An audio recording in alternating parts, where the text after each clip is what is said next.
famous for potatoes and not much else, right? What if I told you it was one of the most gorgeous places that I've ever been to in the West? Filled with jagged mountains, crystal clear lakes, hot springs, wineries, amazing fishing, and plenty of opportunities to find adventure around almost every turn. And well, that's what brought us to Idaho for our family trip with Courtney's parents this past year. A road trip that took us all over Idaho, spending as much time in the flowing waters of Idaho as possible during the hot summer months. And it just goes to show you, no matter how many times you can visit a place, there's always so much more to see.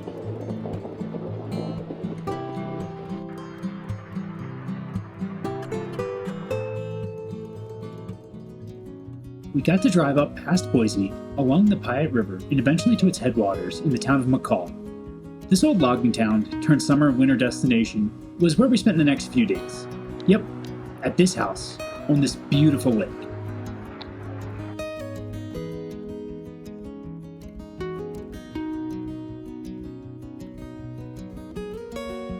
To say waking up here every morning was like a dream would be an understatement. We spent nearly every waking moment out on the water, as much as we could. But it was apparent that our dog Gregor loved it even more than we could. He barely left the dock the entire time, wanting to jump off and chase sticks over and over again.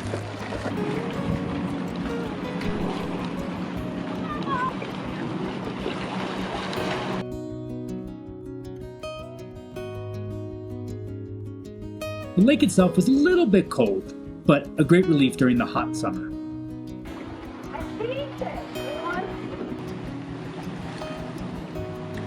And on this lake, surrounded by mountain peaks, had tons of large wooded islands in the middle, making for excellent destinations to go sup around.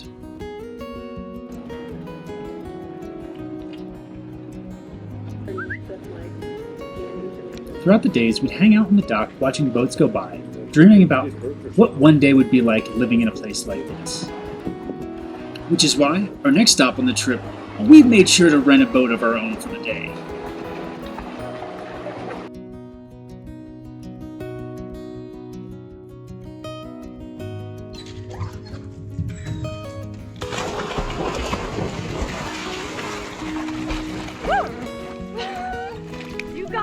Yeah.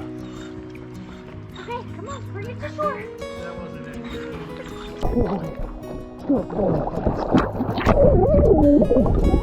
I really wasn't kidding. Gregor absolutely loves spending so much time in the water. Again. Over there. And even though we were going to miss this place, we were so lucky that this was just the beginning of the trip, and we still had so much more to see of Idaho. Hey, he's coming up to the surface more.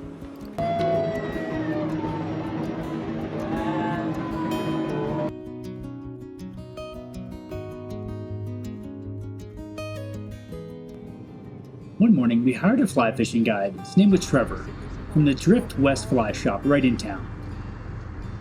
Alright, so we're up in McCall, Idaho right now. We are on a fly fishing trip. Courtney, her dad, and our guide Trevor. And we are up somewhere near the grouse campground, fishing one of the streams off of it. Not too bad, I've been doing well. Caught 3 little brook trouts. I don't know, that one's 6 inches big, but it's still fun. Absolutely stunning. He was going to take us fly fishing up on some creeks near Brundage Mountain. Though the fish weren't big by pretty much any standard, being up in these mountains, smelling the pines, and fishing along these beautiful native trout streams was amazing. Trevor had the 3 of us bouncing around from stream to stream, some wide, some deep, but all crystal clear and surrounded by dense, incredible forest. Though some of us had better luck than others, overall, we had a fantastic day out in the mountains fly fishing. And this was just another spot to add to the list of places we want to come fly fishing again. Our next stop was about 30 miles south, in the town of Cascade, where we found a spot that, well, pretty much looks like home. But this one was next to a massive lake called Lake Cascade. A short walk down through the woods from our house had us on a sandy beach and into some very, very warm water, a much enjoyed change from the chilly Piute Lake.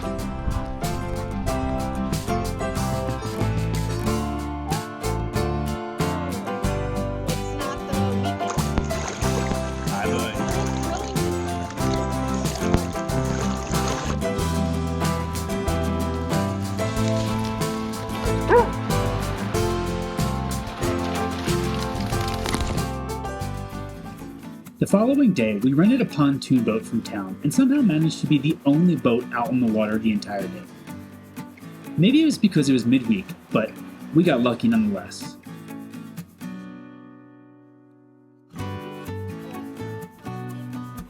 At some point, we decided to test out our capabilities of our inflatable SUP, being towed behind the boat like a wakeboard. And well, it worked, and it was such a blast. With all of us getting up on the SUP, we really tried our best to water ski it. As per usual, we couldn't keep Gregor out of the water, jumping in every chance he could get, which inevitably leads to boat naps as often as he could. Well, as long as he could find a comfy spot.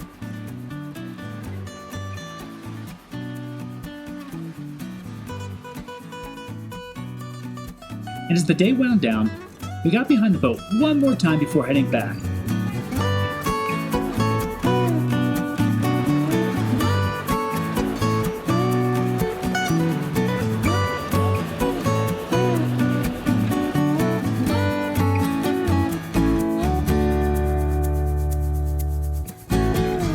And that is when we noticed a forest fire starting east of town, which was sadly where we were heading the next day.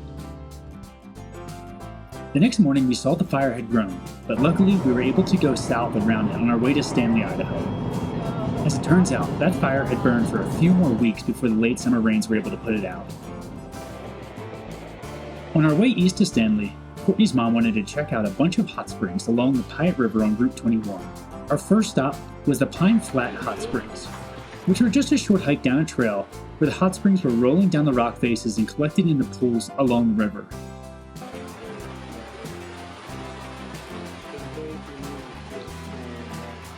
Anytime you can sit in a hot spring next to an ice-cold frigid river is definitely a day well spent. Next up was the Kirkham Hot Springs, which looked totally different. As the river cut through the section of granite rock, it had some shockingly blue water. Sitting in a place like this was out of this world, especially compared to what Courtney's parents were used to back east. Last up was the Bonneville Hot Springs. These were the hottest ones that we went to all day, but definitely the most relaxing. We can't wait to come back here in the fall and winter and really enjoy them when the air temperature gets a lot cooler than the 100 degrees it was outside.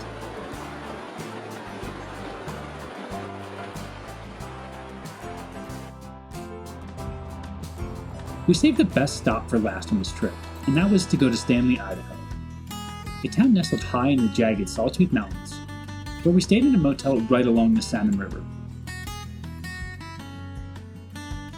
And this motel had perfect access to go fly fishing, which proved to be much less lucky than the last time we went out with a guide, but, you know, that's fishing.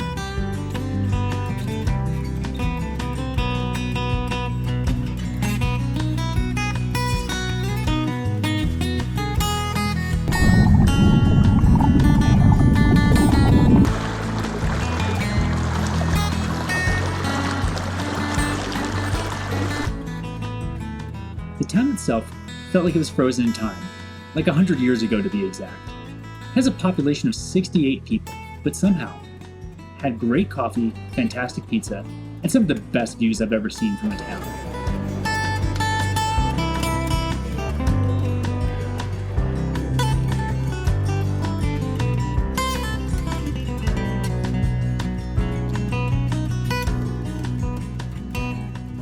During our time in Stanley, I got to experience another first.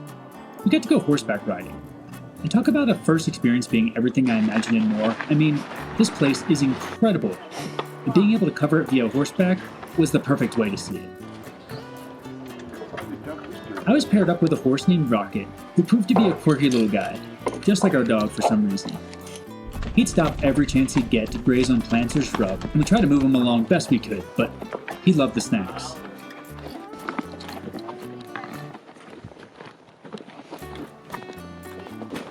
This ride had us rolling along some rough terrain.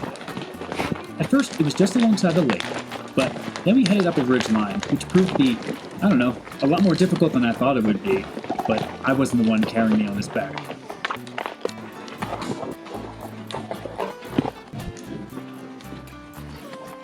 Once we were up on the ridgeline, we were treated to some of the wildest views of the Sawtooths. And below the mountains was Little Redfish Lake, as well as off in the distance was the massive, beautifully blue Redfish Lake. This lake gets its name from the salmon migration, where they say back in the day, so many salmon used to come here to spawn that the lake would actually turn red. Obvious to someone who's ridden before, but for me, this felt so much different than anything I'd ever been on. It was nothing like a bike or a motorcycle. The way these animals move so naturally and unnaturally at the same time, it was very weird. It didn't hurt that I felt like a badass to be a cowboy for the day.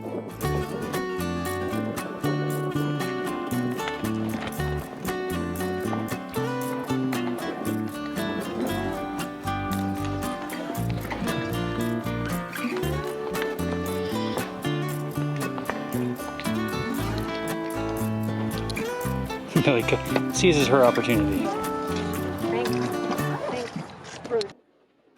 After the ride, we headed down to Redfish Lake as the winds just started kicking up and really making waves on the surface of a normally calm lake.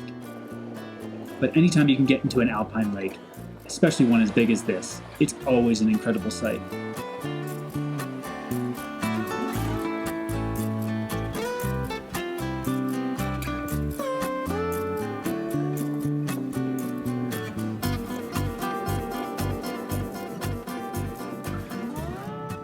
With our time in Idaho winding down, it was incredible to look back on all we had seen and all we had done.